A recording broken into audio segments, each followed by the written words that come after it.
दिल्ली के बहुत नजदीक इसकी जगह यहाँ पर बताई जा रही है। गुरुवारा हरियाणा की जगह है, 4 किलोमीटर है गुरुवारा से जगह जो एपिसेंटर इस भूकंप का बताया जा रहा है, और ये बहुत नजदीक है दिल्ली से। तो आप देखिए इस मैप के जरिए कहां पर ये जो भूकंप का केंद्र है वो यहां पर देखा जा सकता है, और ये महसूस किया गया। इसलिए पूरे दिल्ली एनसीआर में, दिल्ली में खासतौर पर लोगों ने इसको ज्यादा महसूस किया। 9:04 के आसपास ये भूकंप आया और 4.1 तीव्रता का ये भूकंप था। मनोज्ञा, 4.1 तीव्रता बहुत ज्यादा तो उसको नहीं कहेंगे, लेकिन खतरा जरूर है। संवाददाता अश्विन हमारे पास मतलब ये नहीं होता है कि इसकी तीव्रता कम है। 4.1 का मतलब ये भी होता है कि इसकी तीव्रता किन इलाकों में कितनी ज्यादा हो सकती है। अगर ये खेती बाड़ी का इलाका है तो यहाँ असर कम होगा, लेकिन इन इलाकों में क्योंकि मल्टीप्लेक्स और बहुत ऊंची ऊंची इमारतें कई गुना ज्यादा है, तो ऐसे में 4.1 का असर भी अगर 40 तल तक जाएगा तो आप कल्पना कीजिए उसका असर कितना ज्यादा होगा। जी मनोज्ञा, आपके पास हम लौटेंगे। अश्विनी भी हमारे साथ जुड़े हुए हैं। अश्विनी, बताइए आप इस वक्त कहाँ पर है और दिल्ली में जो ये भूकंप के झटके महसूस किए गए, इसका असर कहाँ कहाँ देखने को मिला? देखिए, अगर बात करें पूरे मयूर विहार से लेकर अक्षरधाम का पूरा जो इलाका है उस एरिया में भी सुबह सुबह जब ये झटके 9:04 पे महसूस किए गए, अचानक कुछ लोग जो रोड पे खड़े थे वो अचानक से जो दुकानों पे थे तो जमीन हिलने लगे, तो उनको लगा कि क्या हुआ। ये 2-3 सेकंड के लिए बहुत तेज था, तो किसी को समझ में नहीं आया। उससे पहले लोगों को अर्थक्वेक समझ में आता तब तक वो खत्म हो चुका था। यानी 2 से 3 सेकंड का था जब बाद में पता चला कि वो 4.1 मैग्नीट्यूड का जो अर्थक्वेक है वो हरियाणा से ही मेन का जो सेंटर है वहां से हुआ, और दिल्ली, फरीदाबाद, गुड़गांव, ये पूरे इलाके में उसको महसूस किया गया है। इससे पहले भी अर्थक्वेक की जो घटनाएं दिल्ली में हुई है वो भी हुई है, पहले भी हुई है। तो देखा जाए तो हाल के दिनों में एक बड़ी घटना है, और ये बड़ा अर्थक्वेक का मैग्नीट्यूड है। जिस तरीके से 2-3 सेकंड के लिए ही था लेकिन बहुत तीव्र था, तो सभी को महसूस हुआ था कि कोई अर्थक्वेक हुआ है, और एक तरीके से भूकंप सभी लोगों ने यहाँ महसूस किया है। और ये लगातार बढ़ता जा रहा। पिछले हमने फरवरी में भी देखा था कि उस समय भी अर्थक्वेक आया था, उस समय अर्थक्वेक का मैग्नीट्यूड ज्यादा था और वो कम से कम 4-5 सेकंड के लिए था। आज का मैग्नीट्यूड भी कम है लेकिन सेकंड भी कम था, लेकिन तीव्रता बहुत थी। इसकी वजह से ही 2 मिनट में 2 सेकंड के अंदर ही जो अर्थक्वेक था उसमें सभी को पता चला कि अर्थक्वेक आया, खासकर जिस पूरे इलाके में, दिल्ली के इलाके में बात जी। तो 9:04 पे दिल्ली में भूकंप के झटके महसूस किए गए और इसका केंद्र हरियाणा बताया जा रहा है, और बताया जा रहा है कि इसकी तीव्रता जो थी वो 4.1 रिक्टर स्केल पर मानी गई। साथ ही आपको और अदिति, हम ये बता रहे थे कि कहां पर इसका केंद्र था। ये आप देखिए इस मैप के जरिए आप देख सकते हैं, वो दिल्ली है और ये बराबर में रोहतक और गुरुग्राम, और उसके बीच में ये जगह है गुरुवारा हरियाणा का, जहां से 4 किलोमीटर दूर ये इसका जो केंद्र है वो यहाँ पर बताया जा रहा है। और ये 4.1 मैग्नीट्यूड का ये भूकंप था। इसकी तीव्रता 4.1 थी और ये महसूस किया गया सब जगह पर दिल्ली एनसीआर के इलाकों में, और लोगों ने महसूस किया, हमने भी अदिति स्टूडियो में महसूस किया, और तब ये एहसास हुआ आपको कि एक भूकंप आ रहा है यहाँ पर। और फरीदाबाद, गुरुग्राम, जिंद में भी भूकंप के झटके महसूस किए गए हैं। अश्विन हमारे साथ हैं। अश्विन, 4.1 तीव्रता को कैसे यहाँ पर मापें, लोगों के लिए जरा आप यहाँ पर बता दीजिए कि खतरनाक श्रेणी में आता है या कैसे इस भूकंप को जो है देखा जाता है?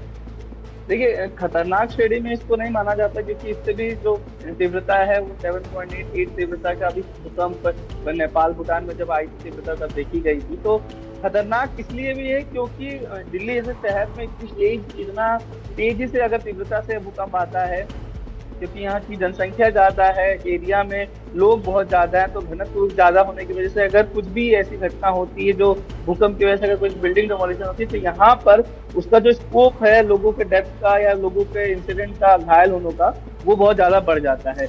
जी, समय बहुत कम था।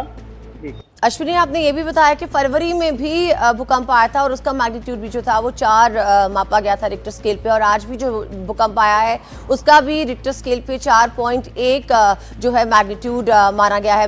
तो जरा ये बताइए कि क्या दिल्ली की बिल्डिंग्स भूकंप रोधी है? और वैज्ञानिक तो कहते हैं कि दिल्ली में अभी तक तो ज्यादा रिक्टर स्केल पर नहीं मापा गया मैग्नीट्यूड, लेकिन आने वाले समय में जरूर ऐसा हो सकता है कि इसकी तीव्रता बढ़े।